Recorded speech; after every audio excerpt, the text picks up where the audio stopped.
Hi అండి, జయకుమారి వంటకు స్వాగతం. ఈ రోజు మన వంటలో ఆంధ్ర స్టైల్స్ చేపల పులుసు సింపుల్ గా టేస్ట్ గా ఎలా చేయాలో మీకు చూపించబోతున్నాను. మనకు చేపల పులుసు బాగా కుదరాలంటే ఈ విధంగా చేయండి. ముందుగా చేపల్ని ఈ విధంగా క్లీన్ చేసుకుని, చేపలు చేయటం రాని వారి కొరకు ఈ విధంగా చూపిస్తున్నానండి.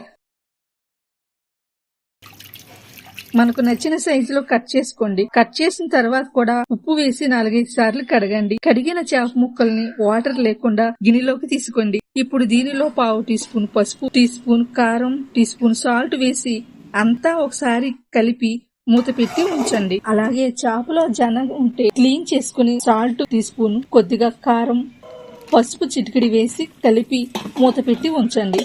60 గ్రాముల చింతపండు తీసుకుని కడిగి నానబెట్టి ఉంచండి.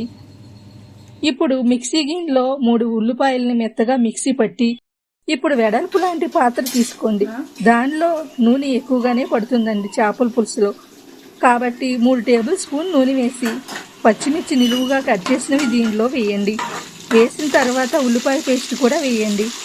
అలాగే ఉప్పు టేబుల్ స్పూన్ వేసి బాగా కలపండి. కలిపిన తర్వాత కొంచెం సేపు వేయించండి. వేయించిన తర్వాత 1/2 టీ స్పూను పసుపు కూడా వేయండి. పసుపు వేసి కొంచెం సేపు కలపండి. అలాగే 1 టీ స్పూను అల్లం వెల్లుల్లి పేస్టు ఇది వేసి కొంచెం కలపండి. ఇవి వేసిన తర్వాత బాగా ఫ్రై చేయండి. కరివేపాకు 2 రెబ్బలు వేసి మరొకసారి ఫ్రై చేయండి. ఈ ఉల్లిపాయ పేస్టు బాగా ఫ్రై అయిన తర్వాత 3 టేబుల్ స్పూన్లు కారం వేసి బాగా ఒకసారి మొత్తం కలపండి.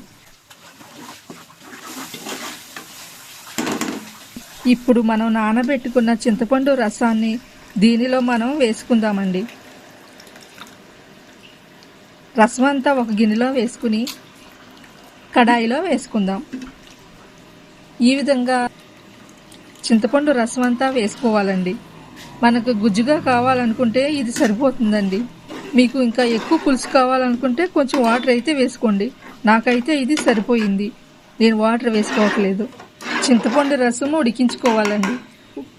ఉడికించుకున్న ఈ రసంలో ఈ విధంగా కలుపుకున్న తర్వాత చేప ముక్కల్ని ఒక్కొక్కటిగా దీనిలో వేసుకోవాలండి.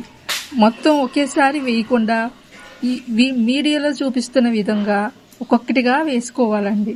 ఈ విధంగా వేసుకుంటే చేప అనేది విరగకోకుండా ఉంటుందండి. ఈ విధంగా మొత్తం చేప ముక్కలన్నీ దీనిలో వేసేసుకోవాలండి. వేసేసుకున్న తర్వాత మనం గరిటెతో తిప్పకూడదండి. ఈ విధంగా ఒకసారి తిప్పుకోండి. వీడియోలో చూపిస్తున్నట్లుగా ఈ విధంగా తిప్పుకోండి. తిప్పిన తర్వాత ఒక 5 నిమిషాల సేపు స్టవ్ మీద ఉంచండి, సన్నని మంట మీద. 5 నిమిషాల తర్వాత మనం జన పెట్టుకున్నాం కదండి, ఆ జన కూడా దీనిలో వేసుకుందామండి. వేసుకుని ఒకసారి మరలా కలుపుకుందామండి. ఆయిల్ సపరేట్ అయిందండి. ఇప్పుడు కొత్తిమీర, ఫిష్ మసాలా కూడా వేసుకుందామండి. వీడియోలో చూపిస్తున్నట్లుగా ఈ విధంగా తిప్పుకోండి.